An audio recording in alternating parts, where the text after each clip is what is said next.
From Nashville, Tennessee, it's Country Music Time, brought to you by your local Air Force recruiter and this radio station. Now here's the star of this week's show, O.B. McClinton.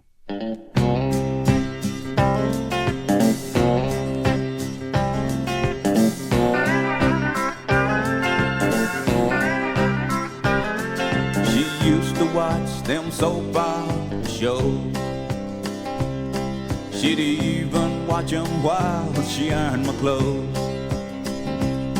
And I thought my baby was watching for entertainment and fun, but Lord, she took them in one by one. She learned how to drink from the doctor's wife, and she learned how to cheat on days of our lives. She had one life to live and thought Ryan's hope was right. That's how I lost my love of life. She left me sitting on the edge of night without a guiding light, trying to search for tomorrow. And I got caught in a secret storm, as sure as the world turns, my life's been just another soul.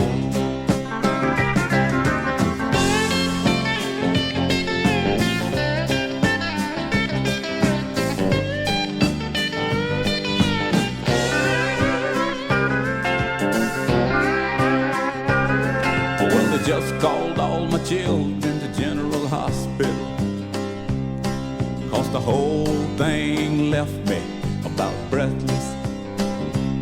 And they say it won't be long till I'm in another world, waiting for the young and the restless. She left me sitting on the edge of night without a guiding light, trying to search for tomorrow. And I got caught in a secret storm, as sure as the world turns, my life's been just another soul.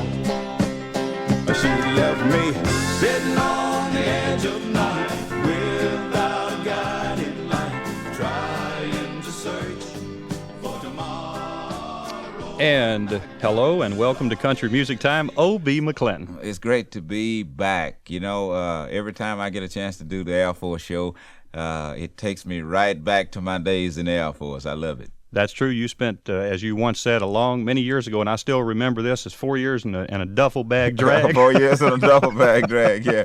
That's exactly what I spent.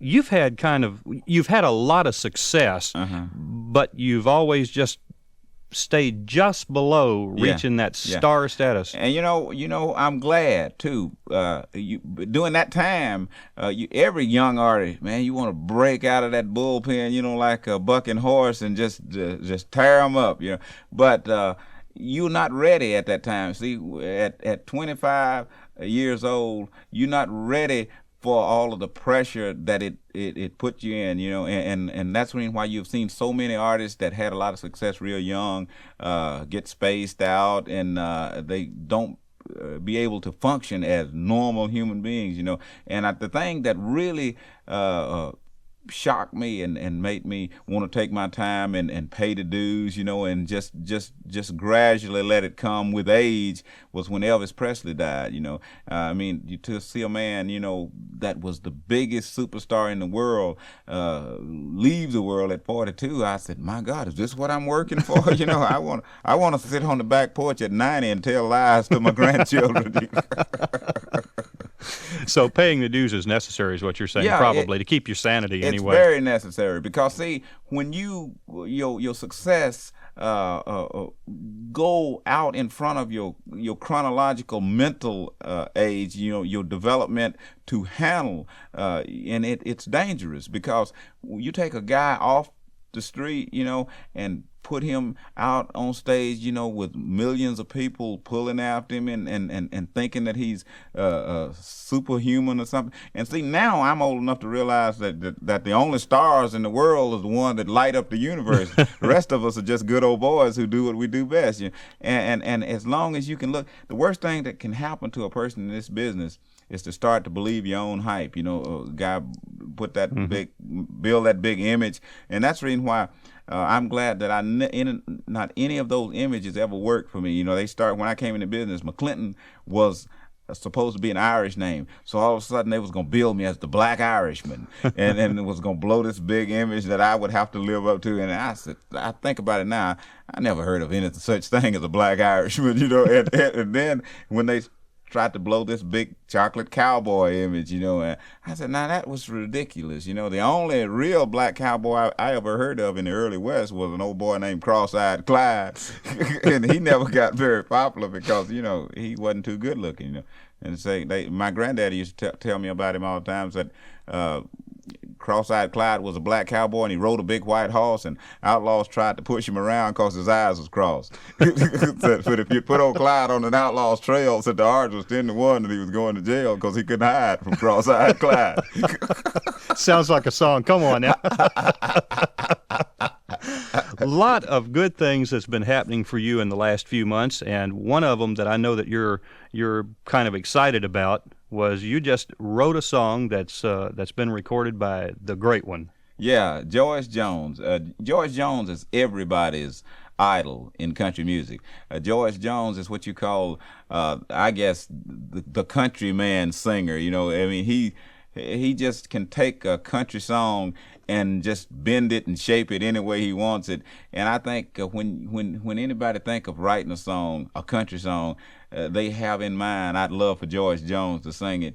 And for him to record one of my songs was the greatest compliment that I'll ever be paid, regardless of how many records I sell. Just the idea that he actually listened. I mean, because he's pitched to so many songs. I imagine that probably there's 150 or 200 songs a week pitched to George Jones for his consideration. And for him to just record one of my songs, you know, without me, I didn't even, you know, talk to him personally. He just picked it up and liked it and recorded it.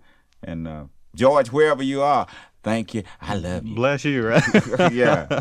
You've got a new song out also, a single that's now on the chart. Yeah, this song, Chuck, you listen to the words, and this is my autobiography written in 2 minutes and 35 seconds. The title of the song, you notice I was on Epic at one time. I was on ABC. I was on Stax Enterprise. I'm on Moonshine Records now. I've got an opportunity to really do the kind of songs I want to do. They give me creative freedom. It's an independent label. A lot of times when you're with the majors, they tell you what to do. They put you with the producer, and they'll tend to try to go in their studio and put everything on tape except the artist. And that was happening to me.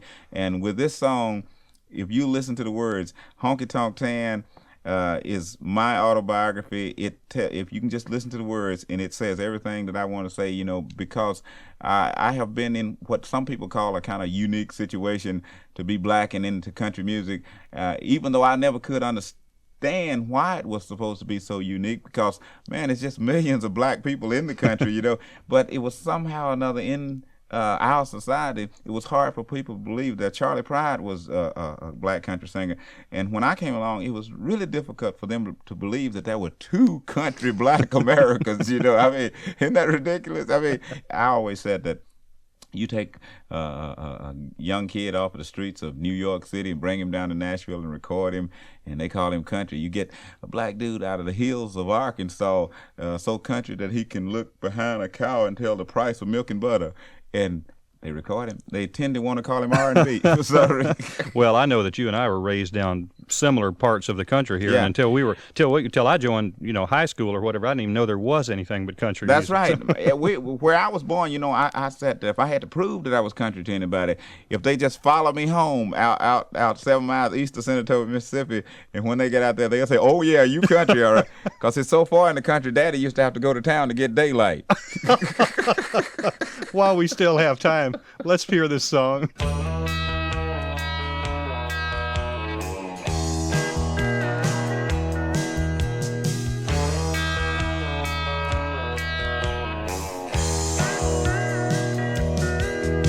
If you can't tell by looking, well, I'm an Alabama fan, and I like nothing better than a foot-stomping country band.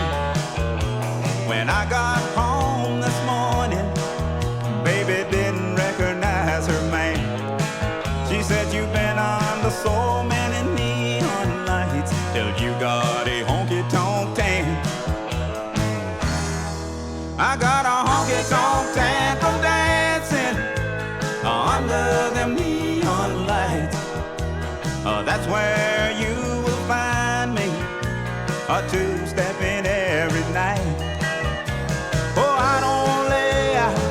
in the sun, at the beach, on the sand.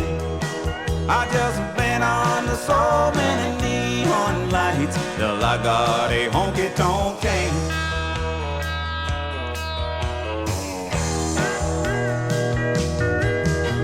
When I first heard Lady Love on my daddy's old radio, I went and told my mama Bob Wills is my hero. So if you're thinking I'm different, let me explain it if I can. Hey Lord, I've been under so many neon lights till I got a honky-tonk tan. I got a honky-tonk tan from dancing under them neon lights.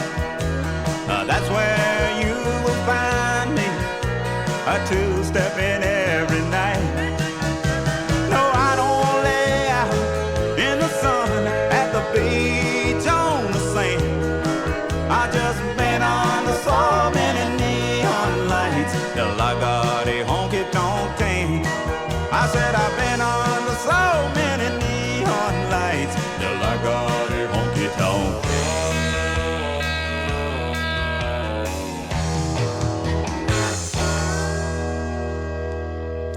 And now, here's a few words about the United States Air Force.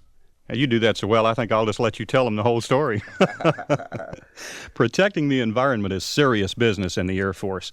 Our bioenvironmental engineers are experts in industrial hygiene, environmental engineering, and biomedical engineering.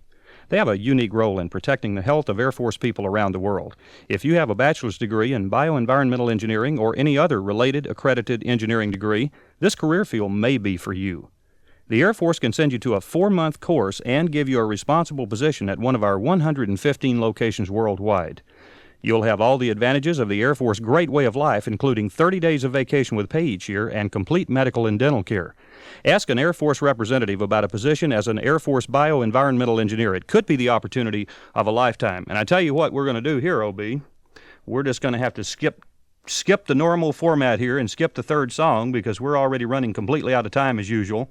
You don't talk enough. Well, you know, I had so many interviewers to tell me that most of the time they're interviewing somebody and they have to wrangle them, try to get them to talk. And they said, now we have to try to figure a way to stop you. What's in the plans right now? You've got a new song out. Jones has just recorded one of yours. What else is new? Well, I'm putting a lot more emphasis on writing songs again. Honky Tonk Tan was the record that I wanted to put as a foundation for this year. Then I'm coming back. I just finished writing one called Saving Up Love for a Rainy Day, as well as Love Break. I got some really great songs that I've finished writing, and we're going to be recording them. And I think you'll be seeing some different kind of songs coming from O.B. McClinton. Come back and visit anytime you want to. I love it, and I really appreciate the invitation.